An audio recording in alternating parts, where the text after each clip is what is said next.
1, 2, 3, test. 1, 2, 3, test.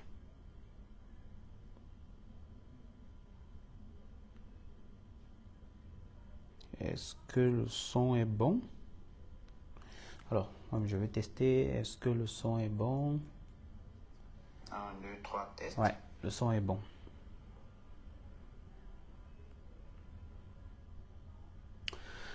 Alors, bonsoir à tous. Je ne vais pas attendre que les gens se connectent. Comme je vous ai promis, j'allais rapidement faire un petit direct pour faire 2 ou 3 précisions par rapport à ma vidéo d'hier. D'abord, bonsoir à tous et bienvenue à ce premier direct sur ma plateforme Bruno François Bidjan.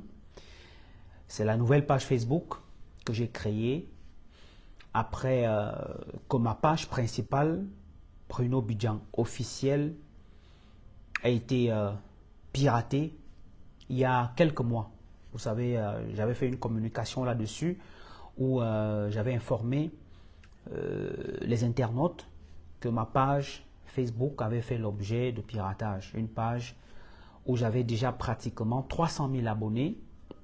Et donc, il y a certains qui ont pris le malin plaisir de la signaler tous les jours parce qu'ils ont vu que ma page était déjà quand même très regardée, très suivie, notamment à travers la rubrique que je faisais tous les jours, que j'ai appelée le fait du jour. Alors, qu'à cela ne tienne, j'ai donc créé parallèlement une deuxième page, Bruno François Bidjan, et ce jour, on a atteint 50 000 abonnés, je crois en moins d'un mois.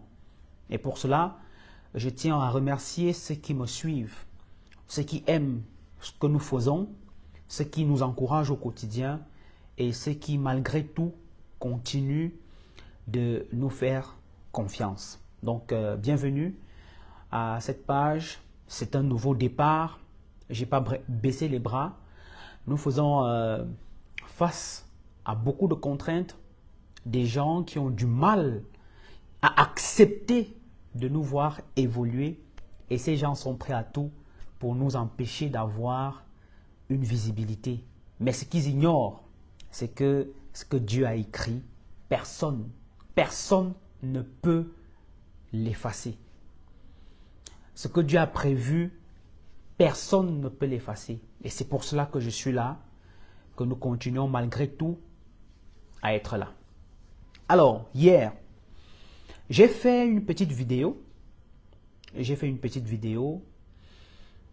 Où j'appelais la jeunesse et quand à prendre conscience des enjeux qui nous interpellent aujourd'hui et demain.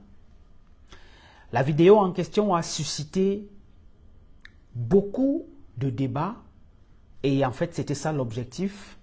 La vidéo en question a suscité beaucoup de débats et j'ai reçu beaucoup de messages, beaucoup d'appels de ceux qui ont trouvé l'initiative bonne, cette initiative de sensibilisation et d'autres qui ont estimé que de ma position de journaliste et de patron de médias, je ne devais pas prendre position. À ceux-là, je vais leur dire, je n'ai pas commencé à être patron de médias, je sors de quelque part.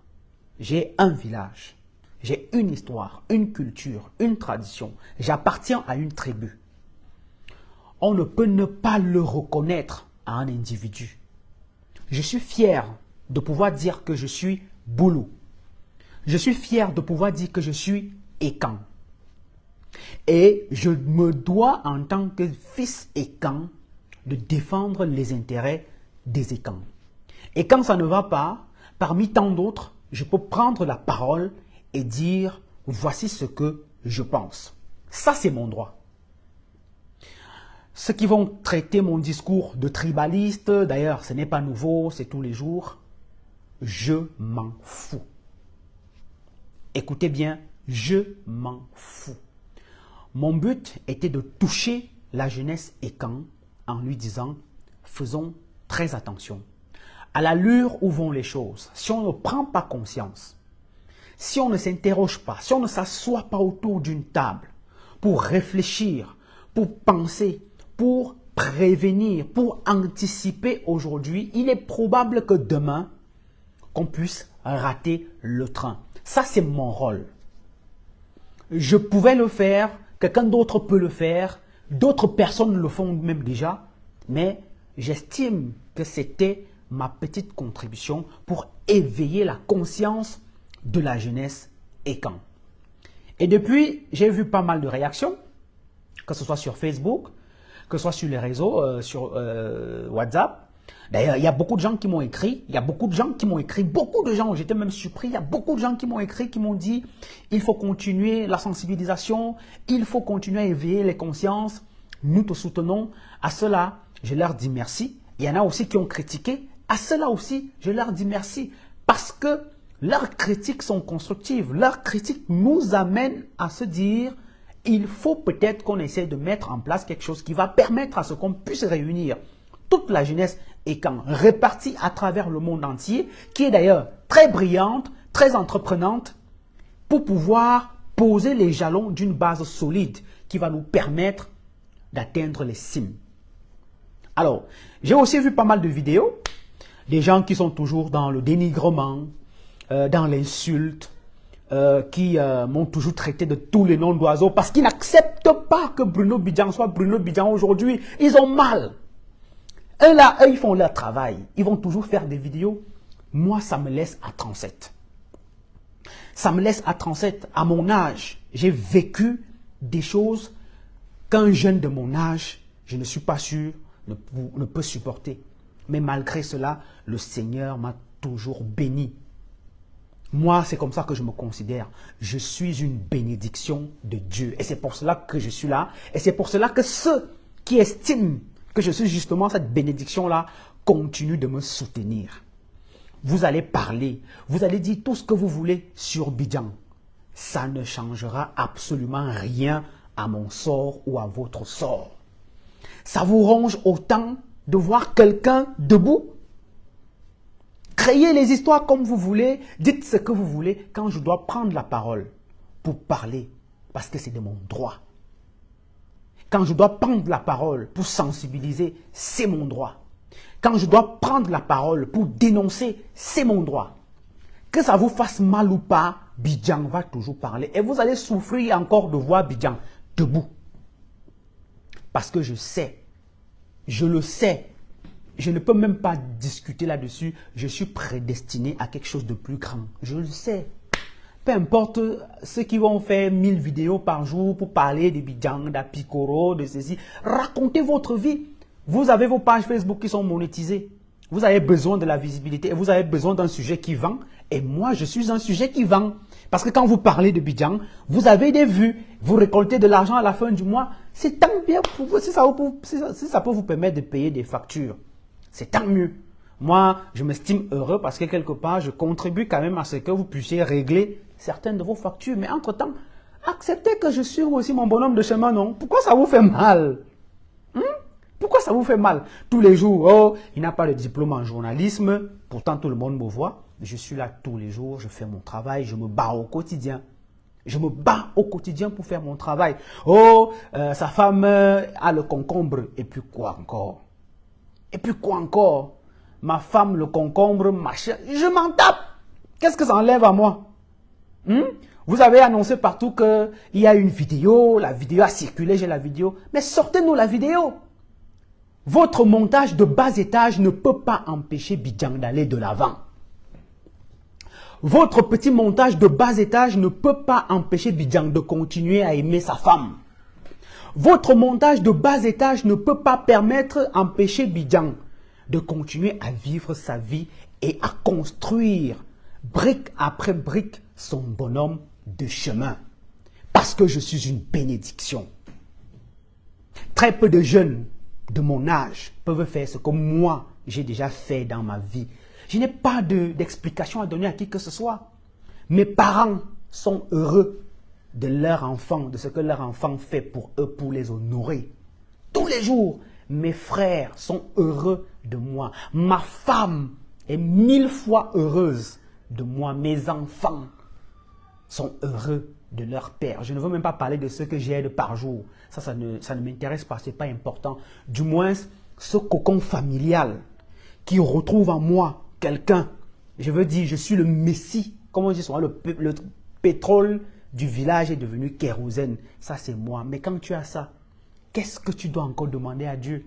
Les petits jaloux là, vous allez brailler. Je serai toujours là, je vais vous mettre au travail. Vous allez travailler pour moi. C'est moi qui définis la météo de l'actualité. Quand je décide qu'on va à gauche, on va à gauche. Quand je décide qu'on va à droite, on va à droite. Et cela est fait par qui? Vous allez remarquer essentiellement par la jeunesse et quand? Essentiellement par la jeunesse et quand? Qui n'accepte pas voir son frère heureux, qui n'accepte pas voir son frère évoluer, qui ne veut pas voir son frère sourire, parce que le moindre sourire de son frère est comme une malédiction pour lui. Il a mal de voir son frère sourire. Il a mal. Regardez tout ce qui me sabote par jour sur Internet, ce sont à 80% des écrans. 80% sont des jeunes écrans, des grands frères qui ont du mal à accepter que leur petit frère est en train de sortir la tête de l'eau. Les gens disent, je me prends la tête, je me fais ceci, mais attendez. Et puis, tu as d'autres qui viennent, qui te disent que non, Bruno, quand on t'attaque comme ça, tu ne dois pas réagir, il faut laisser ceci, il faut laisser cela. Mais attendez, donc ceux qui m'attaquent, et ils ont le monopole de m'attaquer, et ils attaquent comme ils veulent, et moi, je dois rester dans le silence, encaisser, je ne dois pas réagir parce que j'ai peur d'eux. Ce sont mes dieux? Non, je dis non. À un moment, parfois, il faut remettre les choses à l'heure. Et les choses à l'heure, avant de parler du sujet dans lequel je souhaite m'entretenir avec vous, c'est que ceux qui ont fait de Bruno Bidjan et de sa femme leur comptoir, leur comptoir de marchandises, leur comptoir de marchandage, continuez à le faire. Ça n'enlève en rien. Au contraire, même j'ai remarqué que quand vous parlez de moi, j'évolue en termes de bénédiction dans la vie. Quand vous parlez de moi, quand vous parlez d'Apikoro, pour vous, comme vous croyez que c'est un nom pour qualifier, pour vous moquer de moi, j'aime même quand vous m'appelez comme ça. J'aime quand vous m'appelez comme ça. Mon cerveau là, mon mental là, il est forgé depuis 2014 comme attaque sur les réseaux sociaux. 2014 jusqu'en 2023. Vous voyez que ça ne me fait absolument rien. Ça ne me fait absolument rien. Parce que la jeunesse est quand aujourd'hui est devenue une jeunesse qu'on utilise pour atteindre les autres. Parce que la jeunesse est quand est devenue une jeunesse qui pense que tout est facile et que lorsqu'on voit les autres se battre pour s'en sortir dans la vie, c'est que forcément, ils ne sont pas passés par des voies normales. Il y a quelque chose de bizarre. Parce que chez la jeunesse, et quand la loyauté et la fidélité ne sont que une vue de l'esprit. Et vous savez pourquoi? Parce que chez nous, si on te voit loyal, on va dire non, sa loyauté là, ce n'est pas normal. C'est parce qu'il garde, il a récupéré, en fait c'est son patron lui a donné sa copine, une histoire que vous racontez depuis 5 ans, qui n'a ni tête ni queue, juste parce que vous êtes jaloux de me voir avec une belle femme. Juste ça. Juste parce que vous êtes jaloux de voir Bidjan qui est parti du village, de rien du tout, épouser une belle femme. Ça vous fait mal. Parce que tout ce qui est bien, c'est vous qui devez l'avoir. Mais vous allez supporter de me voir encore et encore des années avec ma femme. Ils ont commencé par ça. Oh non, vraiment, c'est le camouflage. Il fait le camouflage. Il ne va jamais se marier avec cette fille. C'est la femme de son patron. Blablabla, blablabla. Ils ont raconté des choses. Bidjan était tranquille dans son coin. Et puis un jour, bam! J'ai sorti le jeu du maître. J'ai épousé ma femme. Ils ont dit, ah, même ça là, c'est le camouflage. Il continue de faire le camouflage. Un enfant est né. Parce que quand j'enlève l'enfant de mon épouse, d'ailleurs que j'ai reconnu, qui est mon fils, qui est mon premier fils. Ma belle-fille est née. Après, ils ont sorti autre chose. Non, non, non, non, non, ce n'est même pas. La ressemblance, vraiment, Bidjan est ceci, Bidjan est cela. Brrr, ils ont encore créé des histoires. Deuxième enfant dans le ventre en ce moment. Ma femme accouche en février. S'il plaît à Dieu. Deuxième. Et on s'arrête là. On s'arrête là parce qu'on n'est pas en compétition avec qui que ce soit. Ils voient tout ça. Ils disent non, ça ce n'est même pas normal. On va sortir une autre affaire. Ce petit-là, il ne peut pas s'en sortir comme ça. Non, non, non, non, il ne peut pas s'en sortir. Lui là, il ne mérite pas d'être heureux. Lui là, il ne mérite pas d'être heureux. Il faut qu'on trouve tout ce qu'il faut pour le détruire. Vous connaissez les affaires qu'on a accusé mon épouse qui a été acquittée par la justice camerounaise. Je ne vais pas entrer dans les détails. Je ne vais pas entrer dans les détails. Ils ont utilisé ça. Oh, ceci. Oh, c'est monté, c'est descendu. Oh, c'est monté. Oh, l'homme de Troué souffre. Tous les malheurs du Cameroun, c'est sur les hommes-là. Tous les malheurs du Cameroun, quelqu'un n'a pas mangé chez lui le soir, il accuse les hommes-là. Vous connaissez combien de jeunes et quand ce monsieur a aidé? Vous connaissez combien de jeunes et quand ce monsieur continue d'aider malgré la situation qu'il traverse en ce moment? Lui qui veut faire différent, lui qui veut apporter sa contribution pour donner espoir à cette jeunesse qui souffre, qui sombre, qui n'a pas de repères. Vous connaissez? Vous vous asseyez dans les réseaux sociaux parce que vous avez le pouvoir d'avoir un clavier, d'avoir une grosse gueule et vous croyez que vous pouvez parler aux gens n'importe comment. Mais vous vous prenez pour qui? Ils ont terminé par là, ils ont créé Gambetta, tête de spermatozoïde. Je m'en fous de vous. Donnez-moi tous les noms du monde. Donnez-moi tous les noms du monde. Faites ce que vous voulez. Donnez-moi tous les noms du monde. Je vais vous dire quelque chose. Je suis en conscience. Je suis en phase avec ma conscience. Je suis en phase avec ma conscience. Tout ce qui m'arrive, je me dis, je suis prédestiné à quelque chose de plus grand et je ne peux pas craquer. Parce qu'un homme, ça forge son mental. Et moi, j'ai appris à forger mon mental. J'ai appris à forger mon mental. Personne ne va m'empêcher, à part le Seigneur, d'atteindre mes objectifs. Et je crois qu'à mon jeune âge, je les ai déjà atteints. Je me suis marié. J'ai donné un toit à mes parents. Ça, c'est quelque chose qui me rend plus fier que n'importe qui. J'ai des enfants. J'ai une vie stable. Qu'est-ce que je dois encore demander à Dieu? J'ai un patron qui, malgré tout ce qui se passe, malgré tout ce que les gens ont raconté, quand je suis sorti, on m'a dit non, fuis. Et vous avez remarqué, ils ont le même discours. Petit frère, je te donne le conseil. Si tu as encore un peu de ceci, prends ta femme, tu pars. Vous écoutez un peu la réflexion de la jeunesse et quand.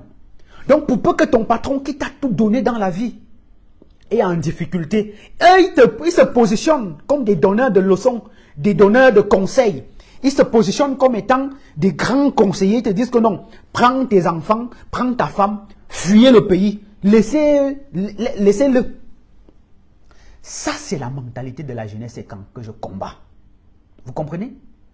Ça, c'est la mentalité de la jeunesse et quand que je combats. Ils me le disent tous les jours. Ils m'écrivent même. Ils ont même le courage de m'écrire pour me dire, petit frère, fuis le pays. Je fuis le pays pour aller où? Parce que j'ai fait quoi à qui? Parce que je dois quoi à qui? Vous croyez vraiment que si j'avais fait quelque chose, je serais là? Je fuis la jeunesse et quand? Parce que j'ai fait du mal à qui? Je ne vais pas fuir mon pays. Je vais rester ici et je vais servir mon patron jusqu'à ce qu'il décide qu'il n'a plus besoin de moi. Parce que quand quelqu'un vous a fait du bien, peu importe l'épreuve qu'il traverse, vous devez profiter de l'occasion pour lui témoigner le bien qu'il a fait pour vous. Vous devez lui dire merci à votre manière de vous avoir sorti de l'ombre pour vous mettre à la lumière. Et quand on voit ça, on estime que moi, je n'ai pas le droit d'être là parce qu'on va m'attribuer des histoires d'homosexualité, de pédophilie, de ceci, des fausses histoires qui n'ont pas de tête ni de queue, tout simplement parce qu'il faut qu'on démontre aux yeux des gens que Bidjan n'a pas sa place où il est là. Quand je suis arrivé à Vision 4, c'était en 2012. 2012. Je raconte toujours mon histoire. Et c'est pour cela que je publie souvent les photos de mon passé et que je les partage avec fierté parce que je n'ai pas honte de qui je suis. Je n'ai pas honte d'où je sors. Je n'ai pas honte de mon passé. C'est pour cela que régulièrement, je publie les photos parce que je veux montrer aux jeunes qui me suivent, pas ceux qui m'attaquent tous les jours, je ne m'intéresse pas à eux, aux jeunes qui me suivent que l'espoir est permis dans ce pays. Quand je suis parti de mon Saint-Mélima natal, je vous raconte toujours mon histoire. Ma vie, j'ai eu la chance dans la vie d'avoir deux parents, M. Bikoro et M. Mba Sango, qui est l'époux de ma mère. C'est lui qui m'a donné les prérequis de l'éducation. J'ai fréquenté au village jusqu'en classe de 4e. Je n'avais jamais mis mes pieds en ville. Je vis jusqu'en classe de 4e. Je n'avais jamais mis mes pieds en ville. Je découvre la ville quand je vais en 4e, quand mon père me reconnaît et m'envoie à l'internat. Mais pendant tout ce temps, le mari de ma mère, que je considère au même titre que mon père, m'a élevé. Il m'a donné l'éducation. Et j'avais promis que le jour que j'aurai 100 francs, je lui donnerai un toit. Je ne me vante pas. Ceux qui connaissent mon village, et d'ailleurs c'est son village que moi j'appelle toujours mon village parce que c'est là-bas que j'ai grandi, c'est là-bas qu'il y a ma mère. Quand j'ai 100 francs, je pense qu'il doit et il mérite. Donc je suis un enfant béni. Ce n'est pas n'importe qui a deux parents. Je ne veux même pas ajouter tous ceux qui m'ont aidé, tous ceux qui m'ont adopté. Tous ceux qui m'ont aidé, tous ceux qui m'ont adopté par rapport à mon comportement. Alors, quand j'arrive à Vision 4, j'ai gravi tous les échelons pour être où je suis aujourd'hui. Club d'élite que je présente là, j'avais fait une vidéo pour raconter aux gens. À l'époque de Ernest Obama, c'est moi qui venais balayer le studio de Club d'élite le matin. Je me réveillais à 6 h le dimanche. J'arrive, je balaie le studio. Je range le plateau. J'appelle les invités pour leur dire il faut arriver à l'émission à 10h30. Quand Ernest lance l'émission, je vais acheter le poulet. Je ramène le poulet. Je dresse la table des invités pour que quand les invités vont terminer l'émission, qu'ils puissent trouver que le repas est dressé. Quand ils finissent de manger, c'est moi qui ai enlevé les assiettes. Je lave les plats. Et puis je vais ranger au bureau de Ernest. Je vous avais dit, ils sont encore là, ils sont témoins. Beaucoup de mes collègues se moquaient de moi, ils disaient que j'étais un larbin. Mais j'acceptais avec fierté parce que je savais que marcher à côté de Ernest Obama me conférait une certaine crédibilité vis-à-vis de ses invités. Je l'acceptais avec fierté quand on m'appelait larbin. Parce que je savais ce que je suis venu chercher à Yaoundé et je savais où je partais. Aujourd'hui, beaucoup de gens me découvrent. Ah, il est qui? Il sort d'où? Mais j'ai un parcours, moi. Je mérite ma place. Je mérite ma place. Je mérite être là où je suis. Et c'est pour cela que je n'ai jamais eu peur de parler de mon parcours. Parce que je suis fier de moi. Je ne suis pas de ceux-là qui attendent qu'on dise que vraiment, attends que les autres t'apprécient. Non, je sais d'où je sors. Je sais comment j'ai souffert. Je sais comment ma mère, on partait fendre le bois en route pour faire les fagots de bois pour m'acheter les cahiers à la rentrée. J'ai vécu la misère. Je sais ce que signifie la misère. Je l'ai vécu. Je peux retomber dans la misère là maintenant que rien ne va m'intéresser. Rien ne va me surprendre. Je vais continuer à vivre ma vie.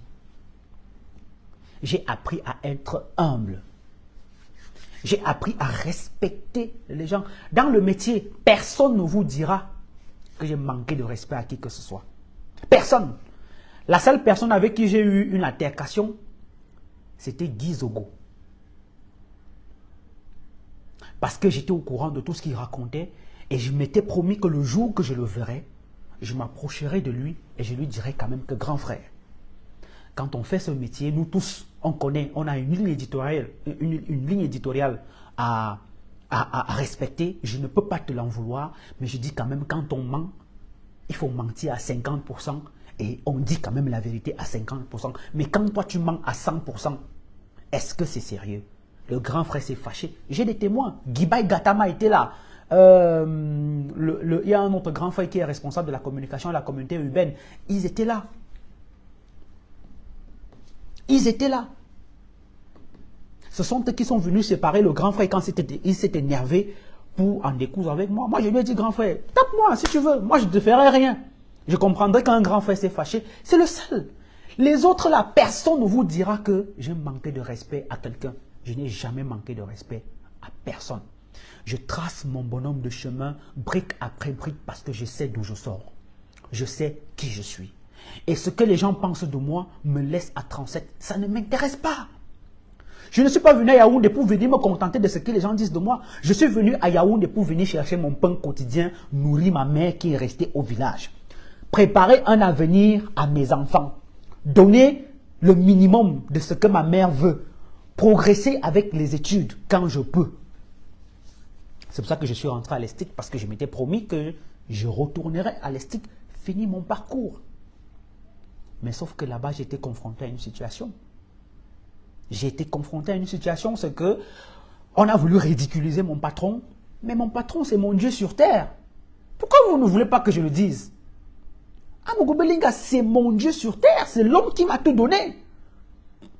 Il m'a tout donné. Et donc, on ne peut pas lui manquer de respect dans une institution. Et moi, je continue à rester dans cette institution. Non. Ça n'entre pas avec mes valeurs morales. C'est pour cela que je suis parti de l'Estique. J'ai claqué la porte. J'ai claqué la porte. Vous-même, ceux qui sont conscients et ceux qui savent, ils savent que Bidjan n'a pas besoin d'aller à l'Estique pour s'affirmer comme journaliste. Parce que mon travail a fini par s'imposer. Ceux qui m'encouragent, ceux qui savent, ceux qui m'ont suivi depuis le début jusqu'à aujourd'hui savent que mon parcours, mon travail, mon abnégation, ma volonté d'apprendre, d'aller de l'avant, parlent en ma faveur. C'est pour cela que beaucoup, ou alors certains, acceptent que le dimanche, quand je présente l'émission, ils disent « je regarde ». Parce qu'ils savent qu'on peut tout me reprocher, mais sur le plan du travail, je me bats. Et c'est pour cela que tous ces gens-là, tous ces grands frères écans, s'attaquent à moi. Parce qu'ils veulent en découdre avec ma réputation. Ils veulent amener les gens à ne même plus me regarder. Ils veulent que quand quelqu'un me regarde, qu'il voit derrière moi des cornes, comme ça. Mais malgré ça, tout ce qu'ils ont monté jusque-là ne m'a fait que grandir dans la vie.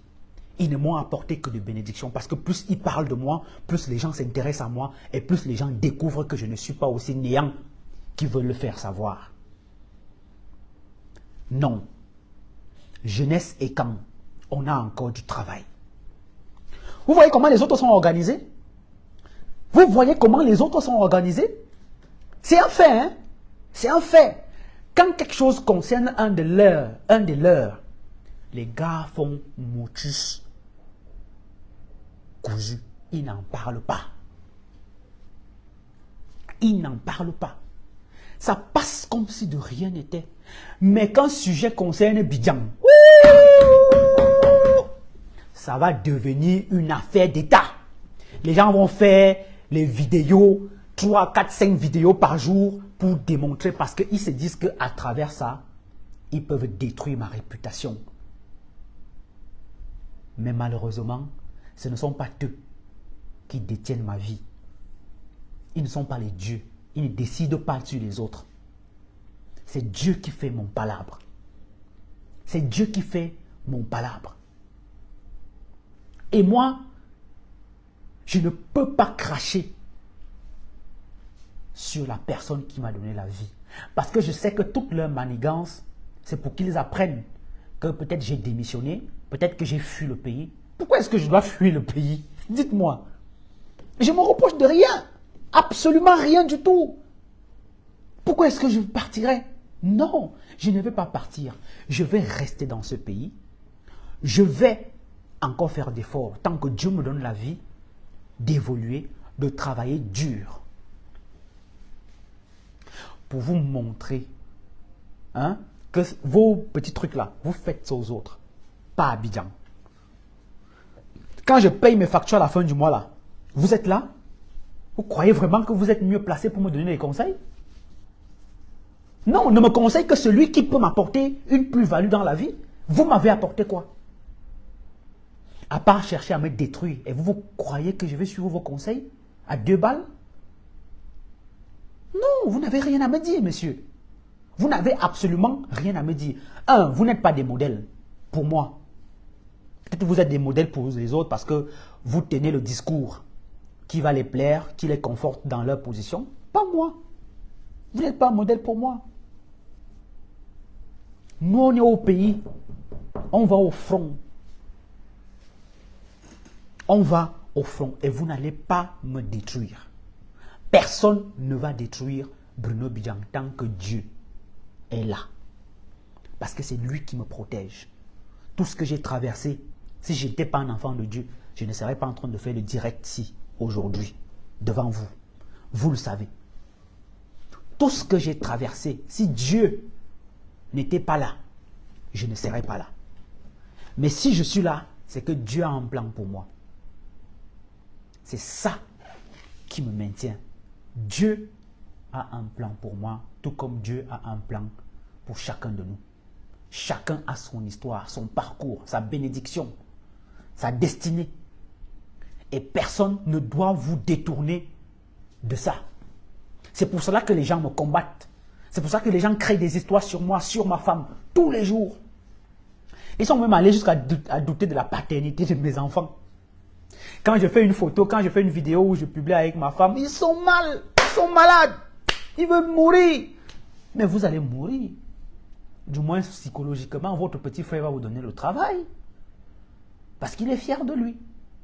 Parce qu'il est fier de lui. Parce qu'il est fier de lui. Quand je suis arrivé à directeur général des médias du groupe L'Anecdote, qu'est-ce qu'ils n'ont pas dit? Il va faire quoi? Vision 4 va tomber. Si, va. Ils ne veulent même pas accepter de voir. Ils refusent de voir. On ne vous demande même pas de croire. Ils refusent de voir le travail abattu. Et on continue de le faire avec la volonté de Dieu. Alors, pour revenir à mon sujet, ça c'était entre parenthèses, parce qu'il fallait quand même que je vide mon sac, que je vous dise que continuez de brailler comme vous voulez, faites les vidéos tous les jours sur moi, ça ne m'intéresse pas et ça ne peut pas me détourner de mon objectif. Jeunesse et quand je me suis adressé à vous parce que j'estime qu'il est temps qu'on prenne nos responsabilités. J'estime qu'il est temps qu'on se parle sincèrement. Jeunesse et quand j'estime qu'il est temps qu'on se réveille. J'estime qu'il est temps qu'on soit solidaire. Alors, tous ceux qui estiment qu'on peut encore sauver des meubles, nous, dans un avenir proche, communiquerons sur 2 ou 3 choses qui permettront à ce que vous puissiez comprendre vers où on est en train d'aller. J'ai vu certains dire aujourd'hui, non, il est en train d'appeler les gens à le soutenir parce qu'il est en difficulté. Je ne suis en difficulté avec personne. Ok? Absolument rien. Ma sortie n'a rien à voir avec moi. Ce n'est pas de moi qu'il s'agit. Il s'agit de la jeunesse et quand. Ok? Il s'agit de la jeunesse et quand. Alors, vous allez remarquer que très peu de jeunes aujourd'hui, surtout et quand tu leur parles en dialecte, ils ont du mal à vous répondre. Il y en a même qui ne savent même pas s'exprimer en leur dialecte. Très peu même vont encore dans leur village.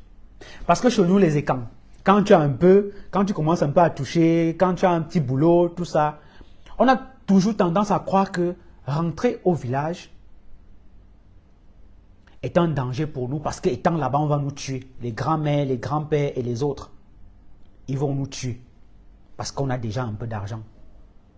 Du coup, vous allez vous rendre compte que quand vous prenez la route pour aller à Ebolova, par exemple, ou à Samelima le week-end, les routes sont vides.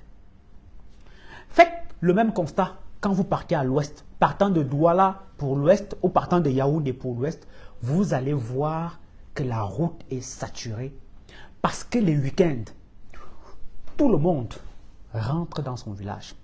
Ceux qui vont peut-être pour les funérailles, ceux qui vont pour des mariages, ceux qui vont pour les tontines, mais chez eux, c'est une tradition, c'est une culture qui est ancrée dans leurs esprits. Ils savent que chaque week-end, ils doivent rentrer au village parce que c'est là-bas que tout se construit. C'est là-bas qu'on a les tontines, c'est là-bas qu'on a, c'est là-bas qu'on a, c'est là-bas qu'on pense, c'est là-bas qu'on aide, c'est là-bas qu'on décide, c'est là-bas qu'on fait ci. Et cela, c'est bien sûr autour des communautés.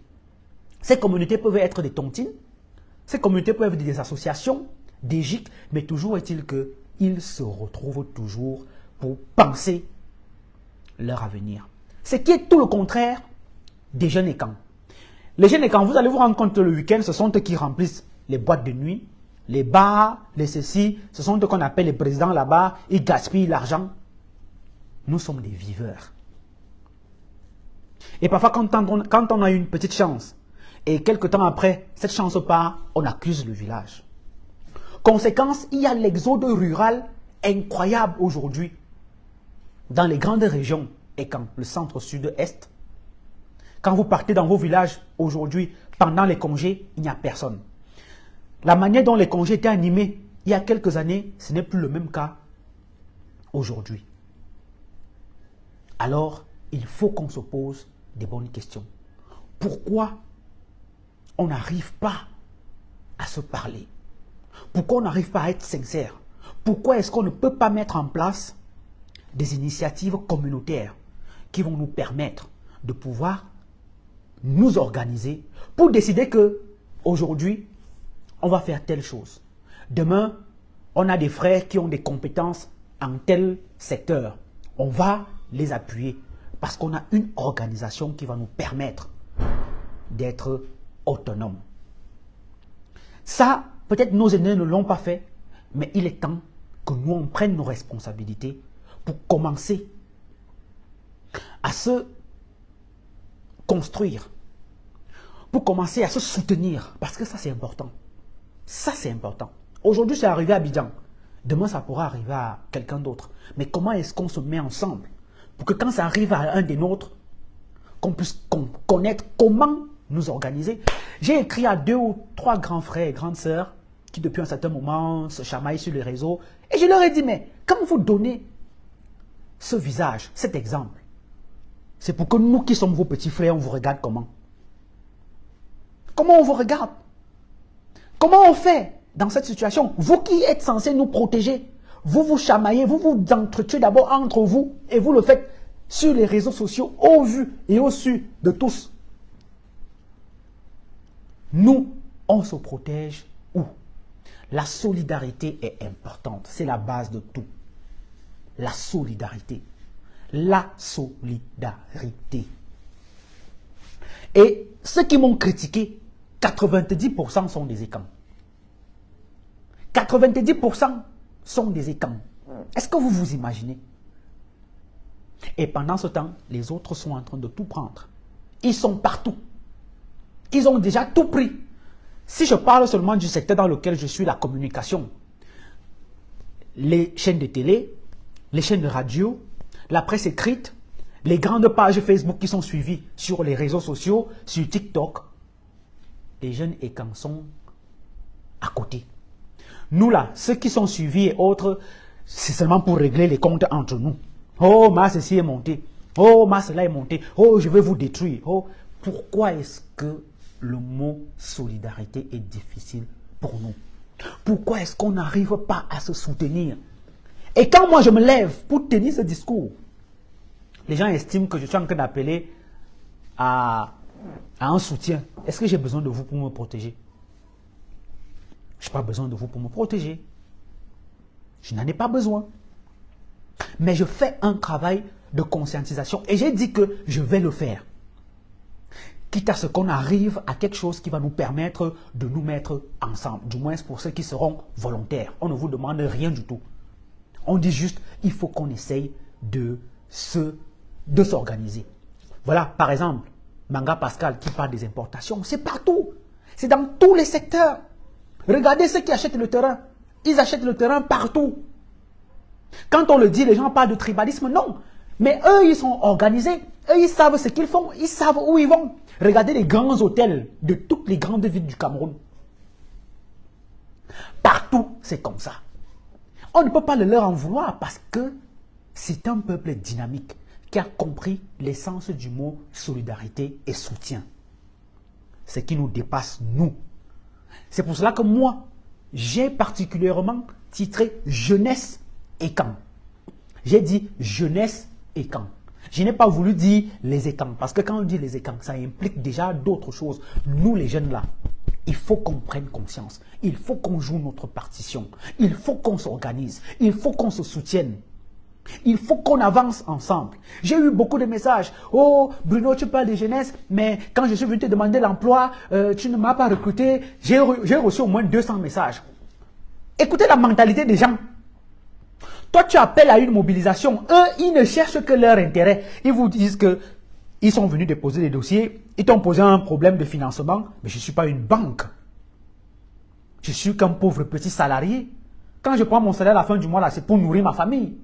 Mais on vous dit, venez, on se met ensemble. Chacun de nous a la chance de connaître, d'avoir une connaissance. Chacun de nous a une compétence. Quand on se met ensemble, on peut fusionner nos efforts et dire que, comme toi tu es électricien, comme je suis en train de construire ma maison, je te confie mon chantier de l'électricité. Viens faire l'électricité chez moi. Parce que je sais que j'ai un fichier qui me sort tous les profils. Par exemple, des maçons, des électriciens, des architectes, des chauffeurs, des ceci. Et quand j'ai une opportunité, je sors mon fichier et je dis, ok, j'appelle mon frère pour qu'il aille faire. Qui va me condamner pour ça? Mais ce que nous on met en avant, c'est qu'il faut vraiment, toi tu parles de jeunesse, je voulais un financement à ceci. Est-ce que Vision 4 finance? Est-ce que Bruno Bidjan est un financier? Non, je ne suis qu'un pauvre journaliste. D'ailleurs même, il y en a qui me reprochent, bon, je suis un journaleux. Là, ils sont contents. Quand il dit journaleux, vous êtes contents, non? Mes détracteurs là, quand il dit que Bruno Bidjan est journaleux, vous êtes contents, non? Vous dites, yes, yes, on attend le petit là, c'est bon. Il a mal, ça fait mal. Vous êtes content, non? Ok, je suis alors journaleux. Applaudissez alors pour vous, vous avez gagné. Je ne suis qu'un pauvre petit journaleux qui se bat. Mais on vous dit, mettons-nous ensemble pour trouver les voies et moyens pour qu'on s'organise. Parce que les gars, demain, on risque de tout perdre. Quand on va se réveiller, il risque d'être trop tard. Moi, je suis dans le secteur qui touche un peu de tout. Je vois. Les gars ont les banques, les gars ont les radios, les gars ont tout. Ils ont tout. Ils ont tout. Pendant ce temps, nous on a quoi? La grosse bouche pour saboter son frère. On a quoi? La bouche de destruction pour détruire son frère. On a quoi? La haine, la rancœur, parce qu'on a mal de voir son frère sourire. Chez nous, les écancellements, le sourire que tu affiches là, que tu fais ta photo, tu publies, les gars te disent que tu crois même que tu es qui? Tu es quoi? Voilà ce à quoi on est réduit. Et puis quand on parle des écans, on dit, ah, ce sont les buveurs de Dontol. Ce sont des fainéants. Ils ne représentent rien. Ils ne sont rien. Et vous croyez que qui va faire ça à notre place? Si nous-mêmes, on ne fait pas une introspection pour se dire, les gars, la récréation est terminée. Réveillons-nous. Et vous voulez me parler? Il y en a qui sont spécialisés pour saboter les autres. Il y en a qui évitent et qui vont essayer de saboter une initiative comme celle-ci. Mais ceux qui sont conscients savent dans leur fort intérieur que ce que Bidjan, parce que ça sort de la bouche de Bidjan, ce n'est pas normal, mais que quand même ce que Bidjan dit est fondamental. On a tellement d'intelligence. Je suis parfois surpris quand je discute avec un Génécan. Le gars a une expertise incroyable, une intelligence pas possible. Vous avez vu qu'on célèbre les Génécans? On ne célèbre jamais les Génécans. Regardez par exemple nos ministres. Nos ministres, ils sont brillants. Il y en a qui sont brillants. Il y en a qui sont brillants. Mais quand on parle des ministres et quand la première chose qu'on leur colle à la peau, c'est que ce sont des feignants, ce sont des détourneurs. Pendant ce temps, ils protègent les leurs. Et et c'est normal, on ne peut pas leur en vouloir. Parce qu'ils ont compris. Ils ont compris qu'il faut commencer par protéger. Et que le linge sale peut se laver en famille.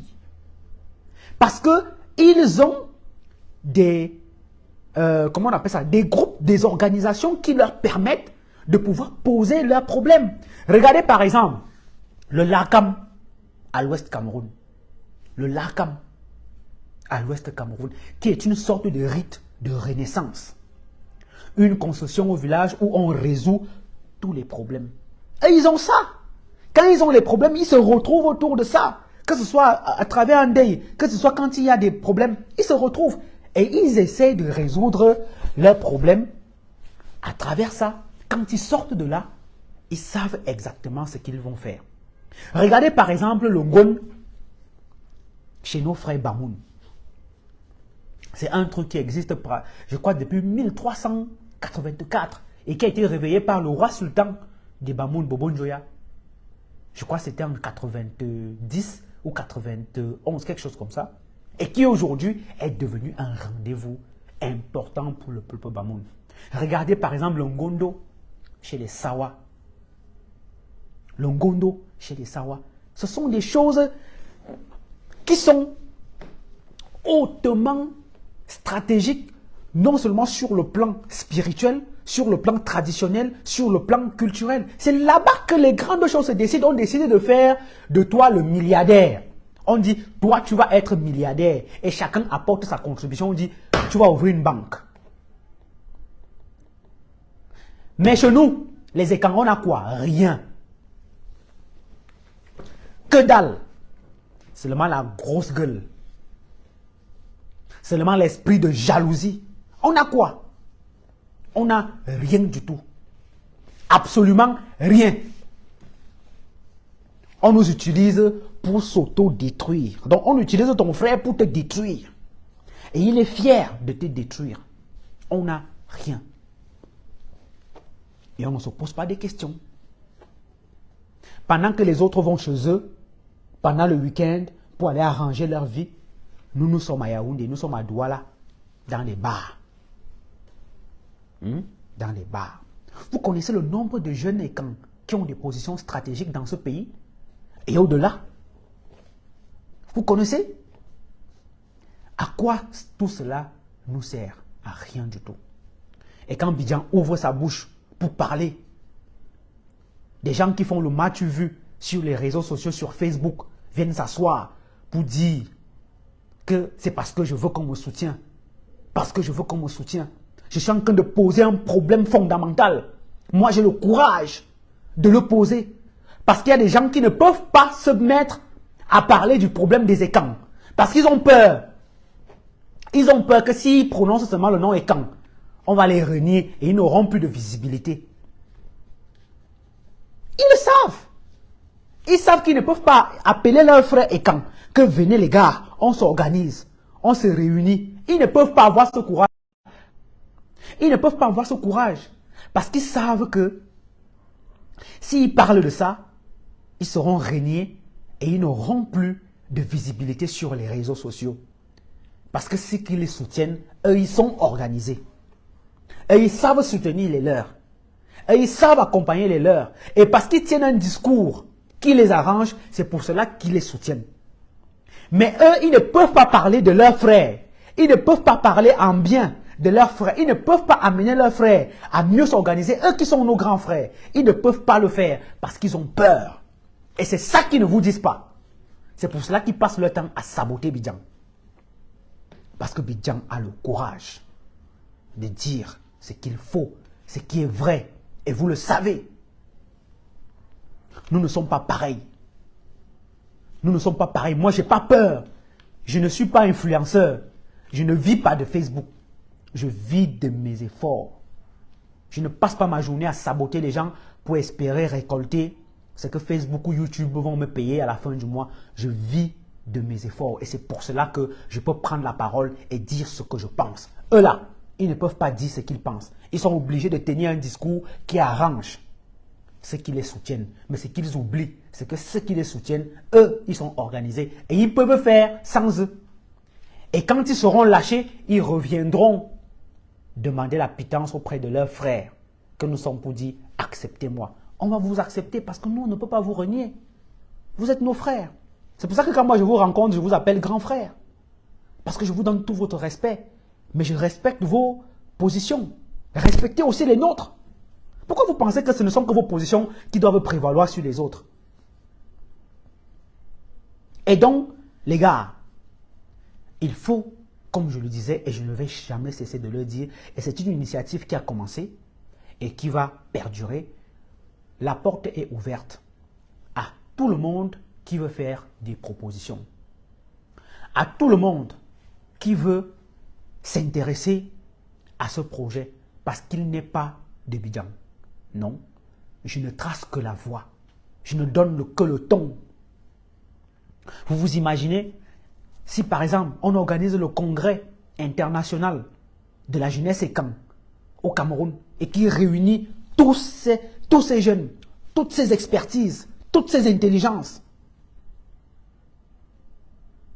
Et on se réunit, on arrive à mettre sur pied une organisation qui va nous permettre de pouvoir se soutenir, de ne pas attendre de la politique, parce que c'est quand il s'agit de la politique, les élections, là, c'est là qu'on utilise la jeunesse et camp. C'est là qu'on utilise la jeunesse et camp pour aller combattre les autres. Nous sommes du bétail électoral. Du bétail électoral, et c'est parce qu'on n'a pas d'organisation qu'on nous utilise comme ça. C'est parce qu'on n'a pas un impact, on n'a pas un pouvoir où on peut contraindre nos aînés à leur dire nous sommes fatigués. Qu'à chaque fois qu'il y a des élections, vous venez nous utiliser. Aujourd'hui, si vous ne faites pas comme nous voulons, nous ne marchons pas. Et ils vont se ranger. Nous avons besoin des projets. Nous avons besoin des financements. Nous avons besoin des jeunes. C'est ce que nous devons faire. Et donc, c'est un peu le début de ce projet, de cette initiative qui a occasionné ma sortie d'hier. Il ne sert à rien d'avoir des possibilités de les garder tout seuls. Nous voulons avancer, nous voulons évoluer ensemble. Et donc, le moment venu, je vous communiquerai comment est-ce que cela pourra se passer. On n'est pas pressé, on prend tout notre temps, mais ce que nous voulons faire, c'est de faire quelque chose de grand, d'historique, de mémorable et de perpétuel. Parce qu'on a des associations, 1001 associations qu'on crée aujourd'hui, qui meurent demain, on crée après-demain, il meurt après-demain. Non, aujourd'hui, on veut quelque chose qui va intéresser et qui pourra faire en sorte que chaque jeune et camp se retrouve, se reconnaisse et apporte sa contribution. Donc, tout le monde peut mettre les bases, peut proposer ce qu'il entend, comment est-ce qu'il voit ça et comment est-ce qu'il voit qu'on peut matérialiser cela.